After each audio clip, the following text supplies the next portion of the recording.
Great, thanks. We want to tell you a little bit about, first off, our Planting Science program, and then how we have moved it onto the HUBzero platform and all the new features that we've created on that.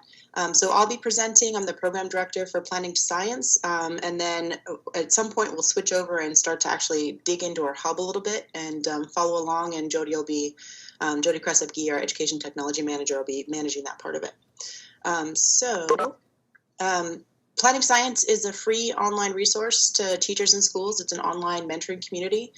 We connect volunteer scientists to small student teams for student-centered research projects. It's a collaboration between the Botanical Society of America and 18 other scientific societies. So we have quite a few volunteer scientist mentors that work with the students.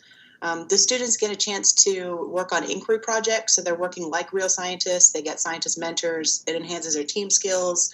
They really get a deeper understanding for what it is to really be doing science as opposed to just learning about it. The program is pretty advanced. Like we've been doing it for quite a while. We've been around for about 13 years. We've reached over 25,000 students. We got 44 of the 50 U.S. states and 5 different countries have participated. We have a mentor gallery. On our old website, we had a gallery of about 1,000 mentors. And we're rebuilding it on the new platform, but so far we have 625, and they're from 48 states and 25 countries, all mostly plant scientists, but we do have some kind of related fields like mycology, zoology, a lot of entomologists, that kind of thing. So we have basically 3 different audiences that we're working with in our program. The ultimate audience is the students. We also have teachers. We do some professional development for them, and then we have our scientist mentors. There's also this another group. If you see right below the scientist circle, there's a little person with a headset, and we found pretty early that when one teacher works with multiple scientists, sometimes it's a little overwhelming.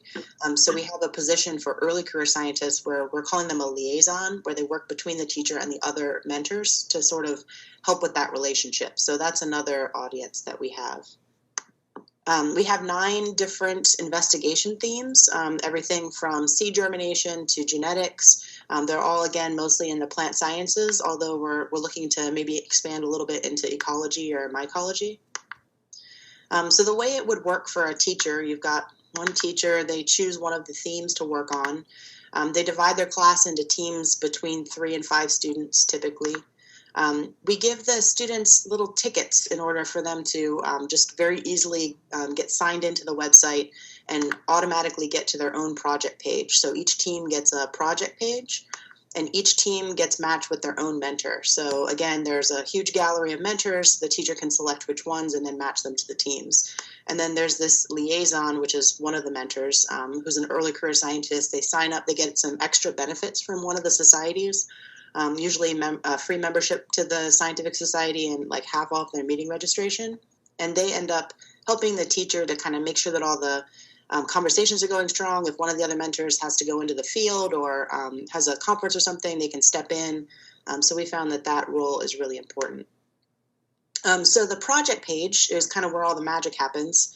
And that is where the scientists and the students can communicate. So since right now we have 2 sessions, we're in right at the beginning of the fall session that we usually go through. So there's not a whole lot happening on the site yet. There's still most of the students are still in the getting onto the website and making introductions phase. So from last year, I pulled a couple of just comments that we could use to give you kind of a sense for what this looks like. So this is an introduction from one of the scientists to their students. They study fire ecology. I study Great Basin native plants. I really like carnivorous plants. I like to hike, rock climb, watching football and baseball. So it's really nice. A lot of the scientists will use the introduction to sort of make connections with the team, find out what they're interested in. And, we've had, conversations about, favorite manja and all kinds of really nice things to show that scientists are real people. They have a pet or, anything that they can do to sort of make sure that they have something in common with the students. Sometimes they'll get into they'll say some really interesting things like, I like this experiment better because it supported our original hypothesis. And then the scientists can come in and say something like, one key part of science is resisting the desire to fall in love with your hypothesis. It's totally okay for you to find results that contradict what you expect. And basically just sort of modeling how scientists think. Sometimes the projects don't go well because they're doing real science and it's not a cookbook, and chances are it probably won't work the first time they try it. So the other thing that the scientists do is to encourage the students when things go wrong, sort of normalizing the fact that things don't always work out, kind of explaining maybe a time when they as scientists had the same thing happen to them. So again, it's a really helpful thing for them to be doing real science but have the support of the scientists with them. So we were on a platform that we had built kind of sort of from the ground up. It was based on a content management system called Zakula. And so we had a lot of things in place there, but it had definitely evolved. So whenever we wanted a new feature, it kind of got kludged onto what already existed. And after 10 years or so, it looked kind of clunky on the back end. And it also took a really long time because a lot of the things that were done kind of manually in the back end, and it looked like magic, but it was sort of a person behind the curtain, if that makes sense. So when we got a new grant to develop a new platform for the program. We wanted something that had more modern looks and functionality. We needed a better interface for mentor matching because we used to do that in a big spreadsheet with 150 teams. That's no problem, but when we get into like 3,000 or 4,000 teams, it was obviously not going to work anymore for us to just be hand picking people. We needed better places for teachers, liaisons, and mentors to communicate. We had a kind of hacked together forum where you were supposed to just have one forum post where you communicated with everything for the whole session. And that, for people who didn't know what forums were, that worked okay, I suppose. But for anyone who knew how a real forum was supposed to work, they got confused pretty easily. And then we needed the ability to kind of track and report on activity so that it was easy for a small team of administrators to really have their hands in on all those 4,000 teams and know kind of what's going on. So we went over to HUBzero and they built us this beautiful site. We went through a couple different rounds of development, and so we can kind of show you a little bit about the site and how it went. I'll show you the new features that we ended up devising. So this is sort of where we're going to go next. I'll give you an overview, and then we'll go next into kind of looking at what we did on the site itself. So Jody, if you want to start getting that set up, when I switch screens, you'll be ready for, maybe we can take a look first at maybe the mentor matching first. I think that would be a good thing to do. So student users, first off, HUBzero was built assuming that all the users are probably going to be adults, or at least, able to use all the features without trying to break things. We have a lot of middle school and high school students, and from past experience, we know if they're given unsupervised time and like a study period or something, they can get kind of squirrely with what they decide to do on the website. So we really, in some ways, needed to lock down those student users and make sure that they couldn't actually do very much on the website. We didn't want to have their last names anywhere. We didn't want to have their emails available just to cut down on any possibility of inappropriate emails going back and forth. So part of what we needed to do was kind of restrict the normal functionality of HUBzero for those particular kind of users. And so that was one of the things that we spent a lot of time trying to figure out how to do. The other thing is that we didn't want the students to be signing up for their own accounts because that gives them the opportunity to put things in like email and last name that we really didn't need or want. And also it meant that we would have to, somehow get them assigned to the correct group. So what we really wanted was something more like the ticket system that we had originally. And so that was something that we had to build in. And we built that in. It went okay, but it was still something that happened on the back end. And ideally, with so many teams and so many students, what we wanted was for the teachers themselves to be able to upload their students. So that's a very new feature that we have, and we can kind of share with you how that works. I'm really happy with that. It's been working really well for our teachers. So I can show you that in a little bit. The other thing, which we might go to first, actually, is the mentor matching. So when we started, HUBzero didn't have the kind of profiles that we needed. We really wanted a gallery that would, at a glance, kind of highlight the different mentors and show their research interests and, what the picture of them and a whole series of questions we asked about what modules they're comfortable working with, what their career stage was, whether they spoke any different languages, what their time zone was, all those kind of things. So Sean built us a really nice way of creating a profile questions on registration that were dependent on the role. So if they chose that, hey, I'm a mentor, certain questions would pop up underneath that would let them fill that kind of thing in. Then we were able to populate our gallery. That was great. Everyone liked it.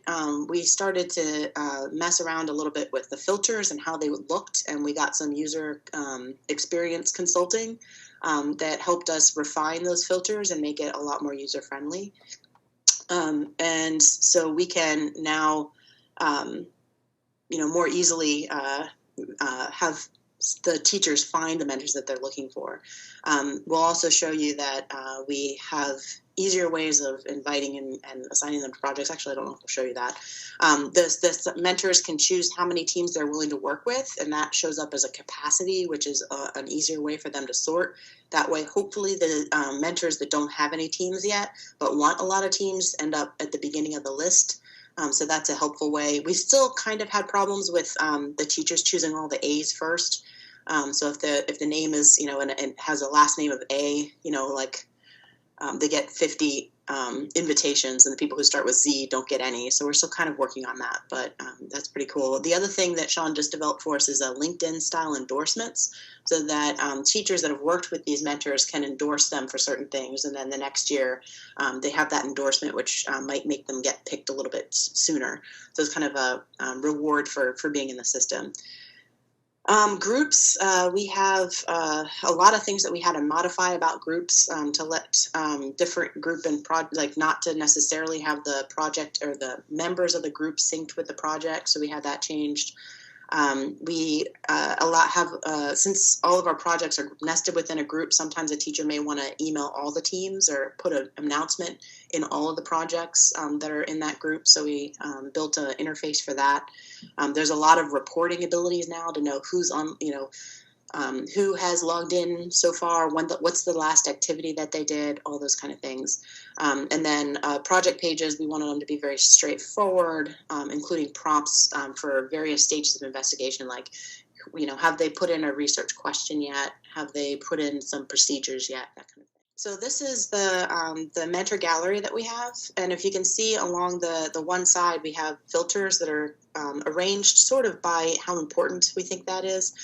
So if you're a middle school teacher that wants to do Wonder of Seeds, it's very easy for you to choose mentors that are willing to work with middle school students and willing to work with Wonder of Seeds.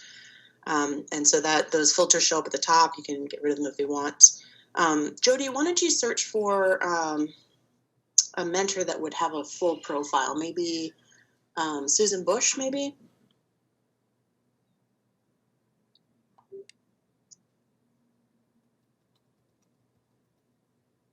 Or we can take Jennifer Blake Mohammed. She's really good too, whatever.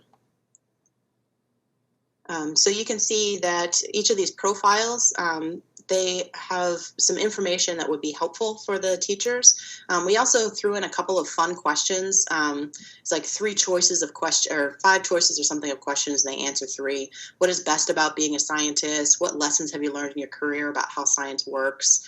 Those kind of things. And the answers there are really fun, and it's a good way to get to know our mentors and for the students to get to know them as well. Can you scroll all the way to the bottom? I think we might have endorsements. There's our endorsement section. So the teachers, this is a new feature, so we really don't have a lot of endorsements in there yet. But the teachers can go in, they have permissions to go in and endorse the mentors for those things. And so we're hoping to encourage the teachers to go in and do that at the end of the session, since it's the first time that that's available for them. Okay, let's go back. I think that's basically all about the mentors. Let's go back and take a look at one of those teams, and maybe how the teachers can get students into their groups. Okay, great, thanks. So we have on the left side that projects, and there's a students tab over here. And the teachers basically have two options. We did some user testing, and some teachers wanted to create students one by one. So all they have to do is put in the first name. They can put a password that works for all the students. That's probably the easiest. And then when the student logs in, they have to change their password. And then they can assign them to a particular project. So that's how they decide which team. So that's great if you've got maybe 5 teams. This is a really easy way to do it. Or if you're, as we discovered, many of these teachers have a really hard time saving a CSV file appropriately and re-uploading it. We got all kinds of interesting things like PDFs and Word documents when we asked them to complete the template. But there is also a way to import a CSV file for those that are a little bit more tech savvy or that have 50 teams. So in that case, they download a template. They can add the same information, basically, just a project number, and then they can re-upload. So that's kind of how we did that. So far, so good. It's working really well, and it's saving us so much time on the back end because previously, if the teacher wanted to change anything, if the student forgot a password, any of that kind of stuff, we had to do that ourselves. Now the teacher has complete control of that. They can reset the password to something different. And save it, and then give that student the new password, and they're good to go. They don't even have to contact us anymore. So that's been really, really helpful. Okay, so let's take a look at one of the groups so we can show the reporting functions of the group. I also want to mention, I'm sorry, Ken, that the students are also automatically given usernames. Thank you. Yeah, and that one of the reasons for that is PlantingScience is part of a Digging Deeper research study, and so our researchers wanted to have a code that worked for those students that they could submit other things that was not linked to their name necessarily, so that it was all anonymous for them. So that code, which is their username, that works for them to use for all the things, both PlantingScience and what we're doing for the research. And it's just been really easy for us. It's also avoids the problem of duplicate usernames and having a student try to choose a username and it not being the one that works because it's the same as something else. So having a random number there and a couple letters ahead, that really helps us to just make that as simple as possible. So maybe one of the groups and projects. Oh, also we have tickets now. So you can actually export a PDF, a CSV file, which has everything, or a PDF, which kind of looks like little tickets. The teacher can cut them up and hand them out to their students. They have a username. They just tell her what password is for the whole class, and they're in. And they're in with very little permissions. They don't have a profile. They don't have the ability to really get into a lot of trouble. They just really have access to their project page where they can communicate with their mentor, and everything's kind of set up for them already so that it welcomes them, tells them where their resources can be found, all that kind of stuff. It's very straightforward and streamlined for them.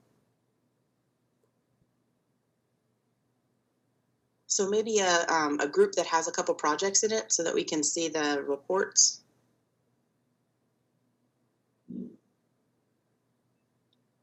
Cool. So we have an overview there that kind of talks about what the class is going to be doing, and that is included. That's a link gets sent to the mentors when they are invited. That has that information, so the mentors can kind of take a look at what the project's going to be doing, what the timeline is, all that stuff, and then they can decide whether or not they want to be a part of that group. And so then there's, if you can see in the tabs, there's, go to the projects first so you can kind of see what's in there. So this teacher has 17 projects, so 17 different teams of students working. You can see there's a little number that says how many people are on a particular team. You can take a look, and this is just a quick and easy way. None of them have picked a name really yet. Some of the student names for their teams are really funny, so I'm assuming once these students, I don't think that the students are in yet, but once they start, they'll be able to change their picture, so that'll look a lot nicer.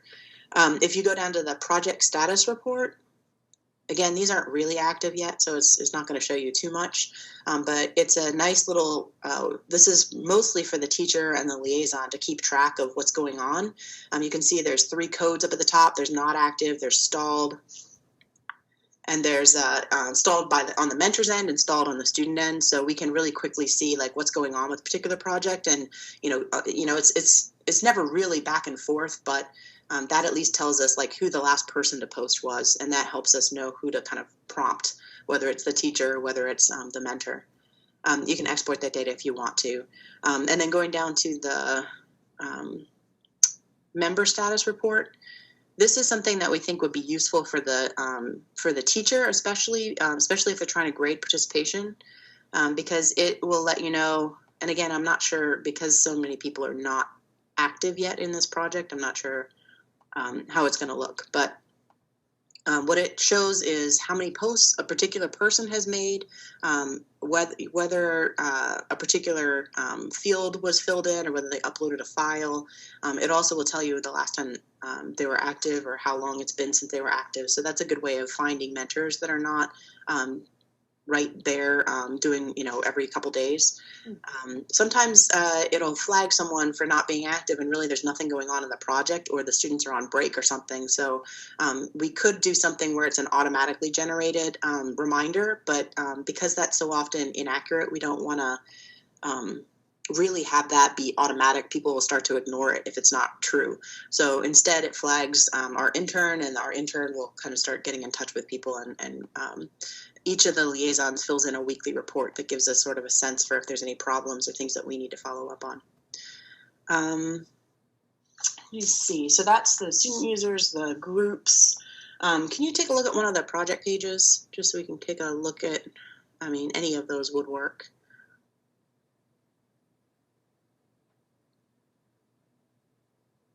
So here again, this is the very, as simple as possible, really. There's a place to share files. There's a list of the recent member visits and what's been going on.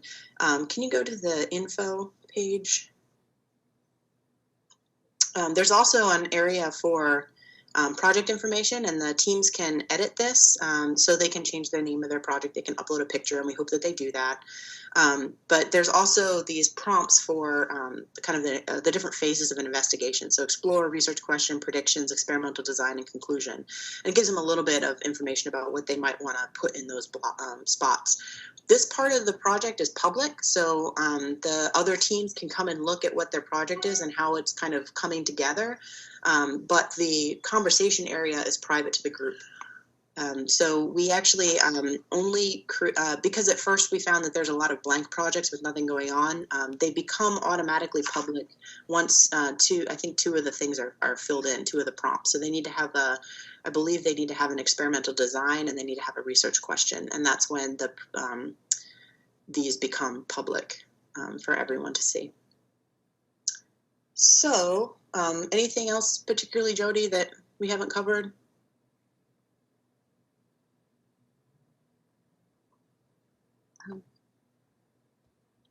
I don't think so. I guess I'm not muted. Sorry. It's okay.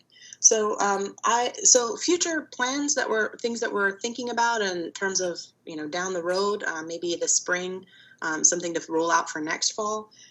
We'd really like to explore the idea of virtual poster sessions. So some of the teachers that have been on with our program since the beginning, they don't necessarily, it used to be that anyone who was in the system could post on anybody else's project. That didn't fulfill the kind of peer mentoring promise that we hoped it did.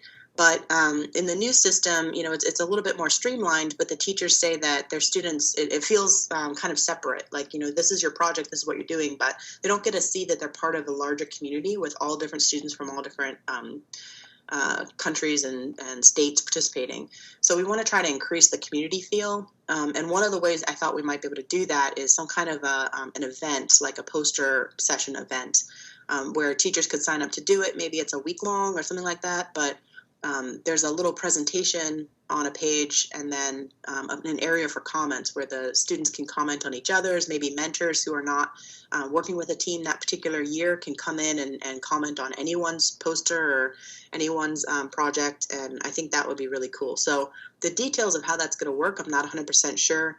One of the things that I really like, we were involved with the NSF's STEM for All poster session, which was it wasn't a poster session, it was a video showcase. So everyone was supposed to develop a video. They had them on a page, and for a week or so, everyone was encouraged to look at each other's video and comment.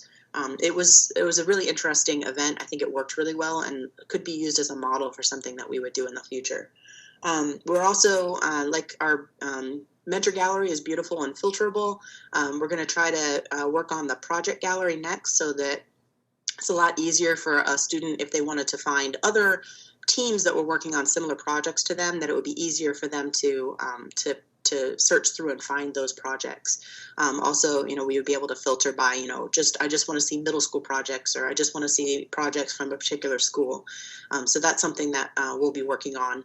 And then finally, we kind of want to redesign the project pages a little bit. The info section is separate, it's on a different page or different tab. And in our old website, it was kind of right at the top of the page. And I think having it right there in the front made it top of mind for students, where they're always thinking about, hey, where am I? Like, how far along am I? And with it being on a separate tab, a lot of times they'll forget to do that at all, unless their teacher's really grading them or prompting them to do it. So I think redesigning that page will make that easier. And I think also there are ways for us to make it a little bit easier. It's a really small thing, but it's not very screenshotable right now, because there's when you type a long thing, it'll say, move for more or whatever. If you find a really, really nice, beautiful mentor post that I really want to use in presentations or something, and it's very difficult to pull that as a beautiful screenshot off to use it. So I think maybe redesigning it, expanding the width of those, and there's a couple of like minor, more surface or design kind of things that we can do to make that a little bit better. So that's kind of where we are. Definitely open it up for questions. If we can't answer them, I think Sean's here, so he can answer some of it. He's been our main developer on it. We're just tickled about how it's turning out. We've gotten really, really good feedback. Every time teachers have a problem or they find something to be really awkward or difficult, we can usually redevelop it, redesign it, and then we kind of move down the list of pain points, if that makes sense. So it's been really good. I feel like we're close to being completely there. I think a little bit more polish, and it'll be a really easy to run website, which is great. We've about doubled in size. So we have, pretty large capacity right now. I'm expecting about 1,000 teams or so to be on, and almost 100 teachers, which is a lot more than we've run before. And so far, so good.